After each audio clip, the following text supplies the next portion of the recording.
I'm Andrew Halsman of Family Tree Counseling Associates. I'm a licensed marriage and family therapist.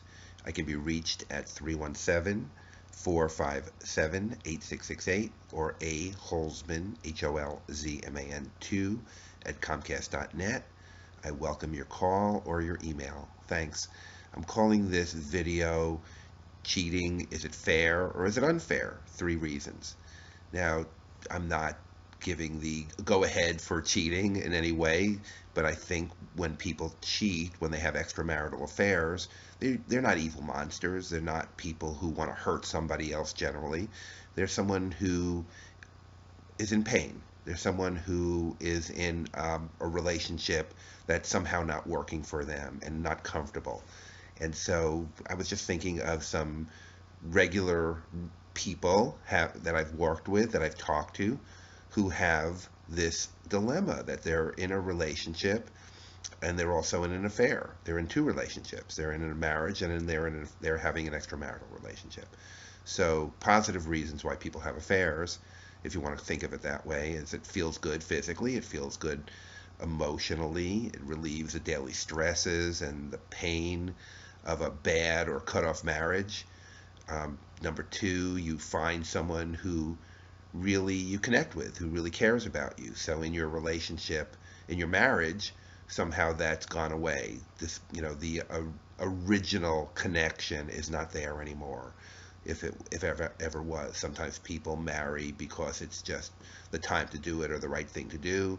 Sometimes they're very, very connected when they get married and very in love, but that fades with children and work and time that away from each other, and the walls get built up. So then a person who is in pain and looking for some way out of that pain might find someone else who they very much connect with at work or at some kind of other place that they go, like a hobby.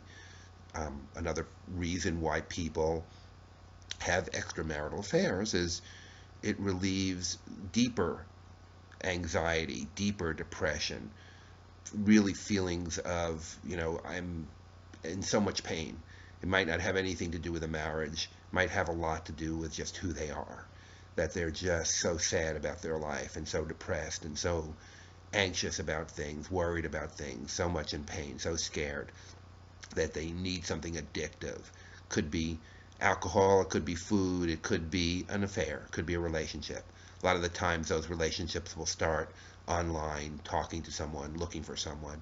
So I'm not talking about serial cheaters here. I'm not talking about people who are always playing around and always looking for ways to, have something else on the side. I'm thinking more of regular people, regular good people who are in pain.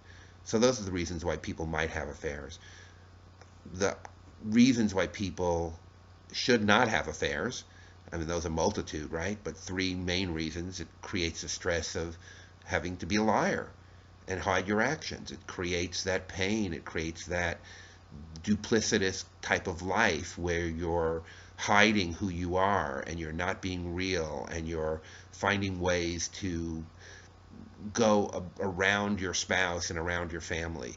And it's a big time waster, or a big time user anyway, and it does create the difficulty of possibly connecting with your spouse, possibly working on your relationship, figuring things out. Number 2, it's a temporary fix. Helps you avoid, like I said, it helps you avoid working on the relationship. I think I kind of led into that with what I was talking about before. You're 50% responsible for your relationship. No matter how you see your spouse, it's not about them. It's about yourself. You're 100% responsible for your 50%, is how I like to think about it. So your 50% isn't getting worked on. And that other person is clueless. They are unaware that they're in a relationship, even if the relationship's cut off and it's not going anywhere. They're unaware that they're in a relationship where the other person has something which is draining off the energy of working on the relationship. And that's unfair. That's unfair. You're unfair to that person. You're cheating on them, and you're cheating on the ability to work on that relationship. You're also exposing them to possibly physical issues if you bring something home physically, but you're certainly exposing them to emotional cutoff and difficulties where the relationship cannot be worked on, because there's no way, if you're happy or you think you're happy somewhere else, that the relationship can work. And the third way, well, if an affair turns into a real relationship, then what you have is exactly the same thing you have in your marriage. And this happens a lot, that I see, that this affair goes on for long enough that the stresses and the real life issues come up, and people start to have issues in that affair like they did in their relationship. Because the truth is, it's like what they talk about in AA, the cure where you go away from your life, what they call the geographic cure. The geographic cure is when a person picks up and moves away, and they change everything in their life, and they sell everything, and they divorce their spouse, and they live on the beach in Florida. Well, the difficulty with the geographic cure is you bring yourself with it. And so in an affair, you're bringing yourself, and you're bringing all your issues, and you're bringing all the things that stress you out in your life and depress you in your life and worry you in your life. So if this affair, this relationship, this extramarital relationship goes on, then you bring that in and you have it again. And so that's why so many second marriages and third marriages fail, because the person has not worked on their issues.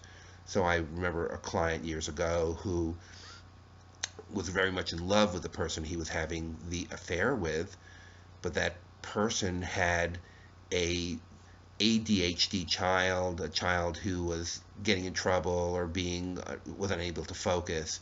And so he loved the person, but he wasn't so happy with the child.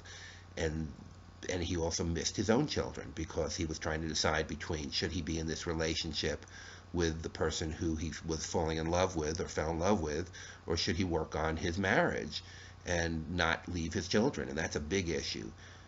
Children and being separate from your children creates a lot of stress. So you may not feel as much in love with the person you're married to, but you don't want to blow up your life in that way. So it's worth working on the relationship. It's worth working, at least thinking about working on the relationship, and not draining off the energy by being in this extramarital affair, and keeping your energy away from doing what might help in working on the relationship, and looking at yourself and looking at what you're bringing into all of these relationships that's creating the stresses and the pain. It doesn't preclude that the other person has issues to work on as well, but you can't do anything about that. You can only do something about what you need to work on.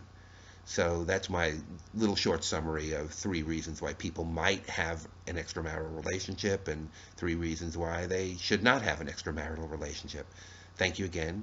This is Andy Holzman, 317-457-8668, or aholzman2@comcast.net. Appreciate you listening.